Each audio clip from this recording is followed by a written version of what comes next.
aqui representando a biblioteca, o Acervo Monteiro Lobato, e nos cabe agradecer a produtora desse evento, que é a Heloísa, que não fosse ela, nós não teríamos todo esse cenário que a gente fez. Agradecer o Lobato, né? Senão sem ele, nada disso estaria. Vai ver. Depois a Cris vai fazer a apresentação formal de todo mundo. E é isso, obrigado por vocês estarem aqui. Acho que foi uma tarde deliciosa. A biblioteca, o ano que vem, fará 80 anos essa biblioteca. A Biblioteca Municipal Infantil, inaugurada em 1936. Depois da morte do Lobato, adquiriu seu nome. E só antecipando um pouco, por que a gente está trabalhando Memórias de Emília? É um livro sugestivo, né? Tem dois personagens que a gente escolheu esse livro, porque são os dois personagens que contam a história do Memórias de Emília. Que é o Visconde, que ela põe para escrever o livro, e a própria Emília. Então é por isso que a gente trouxe esse livro, né? São as Memórias de Emília, as memórias do próprio Lobato, que estaria comemorando agora, né? A semana que vem, 133 anos de idade. Pra gente esquentar, eu vou ler o comecinho do livro, tá? Do seu livro. Eu vou contar um pouquinho antes das suas memórias o que estava acontecendo, tá bom? O nome do capítulo é Emília resolve escrever suas memórias, as dificuldades do começo. Tanto Emília falava em minhas memórias que uma vez Dona Benta perguntou: mas afinal de contas, bobinha, o que é que você entende por memórias? Aí ela diz: memórias são a história da vida da gente, com tudo que aconteceu, desde o dia do nascimento até o dia da morte. Nada mais difícil do que a verdade, Emília. Bem sei, disse a boneca, bem sei que tudo na vida não passa de mentiras, e sei também que é nas memórias que os homens mentem mais. Quem escreve memórias arruma as coisas de jeito que o leitor fique fazendo uma alta ideia do escrevedor. Mas para isso, ele não pode dizer a verdade, porque senão o leitor fica vendo que ele era um homem igual aos outros. Logo, tem de mentir com muita manha para dar ideia de que está falando a verdade pura. Dona Benta espantou-se de que uma simples bonequinha de pano andasse com ideias tão filosóficas. Acho graça nisso de você falar em verdade e mentira, como se realmente soubesse o que é uma coisa e outra. Até Jesus Cristo não teve ânimo de dizer o que era a verdade. Quando Pôncio Pilatos lhe perguntou o que é a verdade, ele, que era Cristo, achou melhor calar-se. Não deu resposta. Pois eu sei, gritou Emília. Verdade é uma espécie de mentira bem empregada, das que ninguém desconfia. Só isso.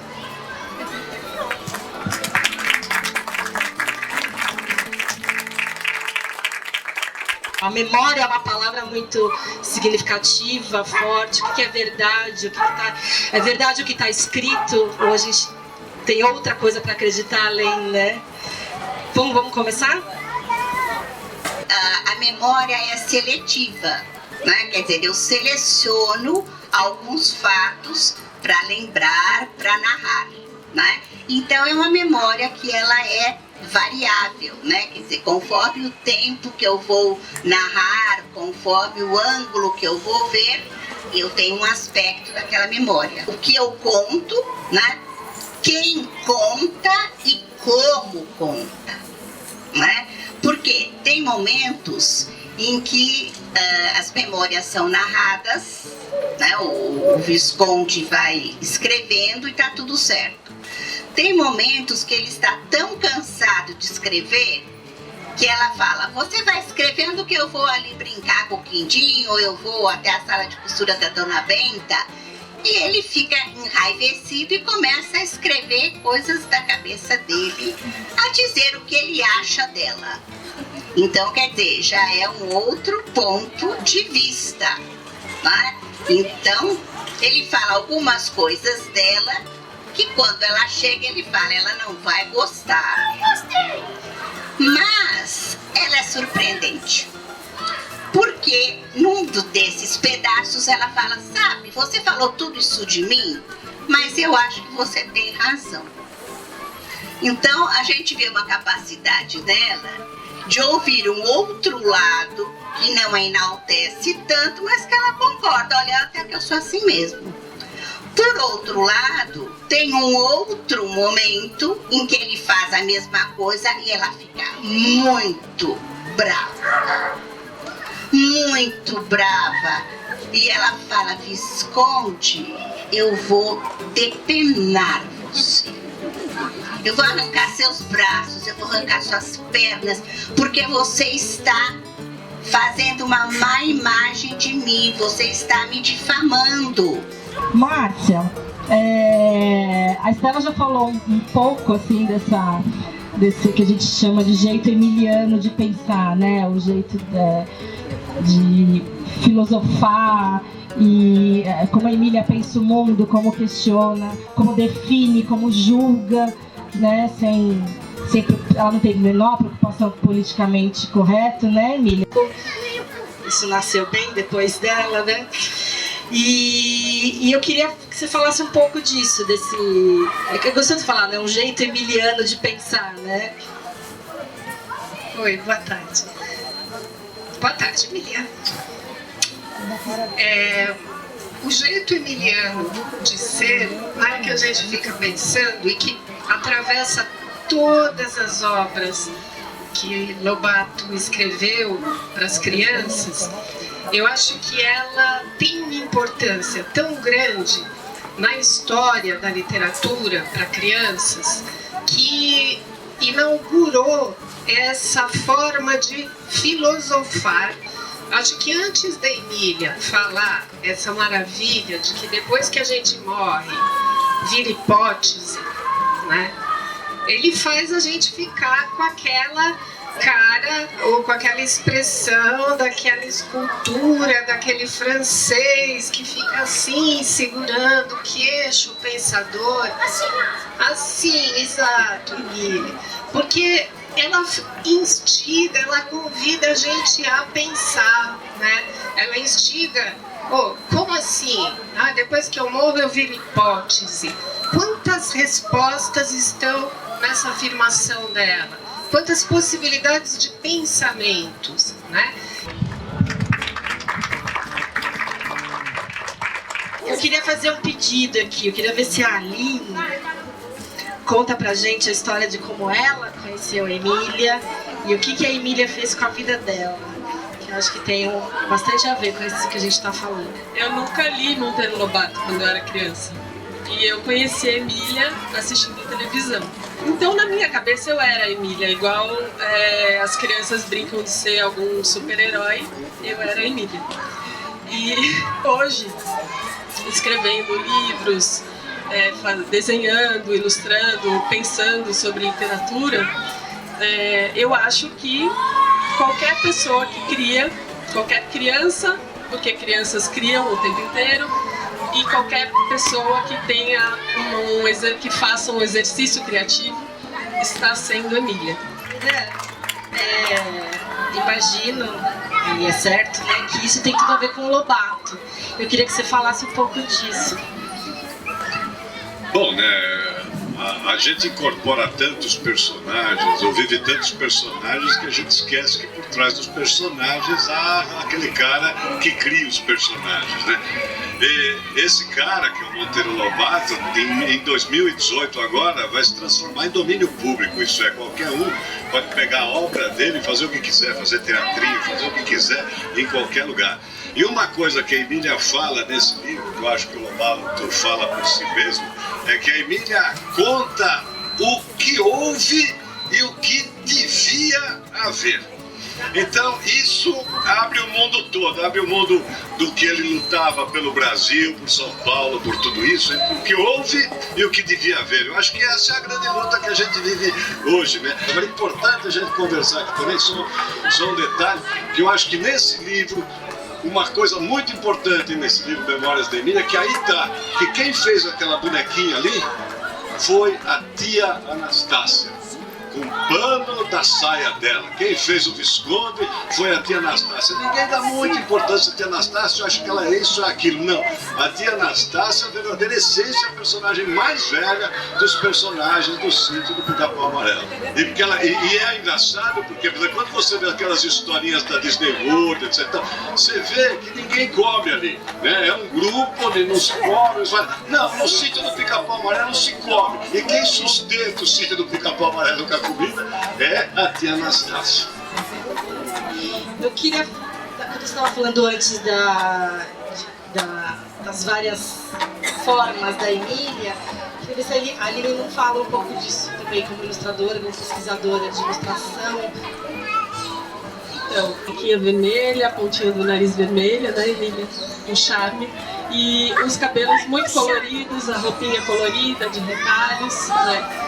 E depois, vocês indo lá visitar a exposição, quem não está acostumado a ver as edições mais antigas dos livros, né, pode até se surpreender ao ver as ilustrações mais antigas. Porque depois que a Emília ficou na gente com essa imagem, os ilustradores que vêm fazendo essas novas edições, alguns conseguem se distanciar um pouco, né, desse padrão que está na nossa cabeça, que é o padrão da televisão, da série de televisão.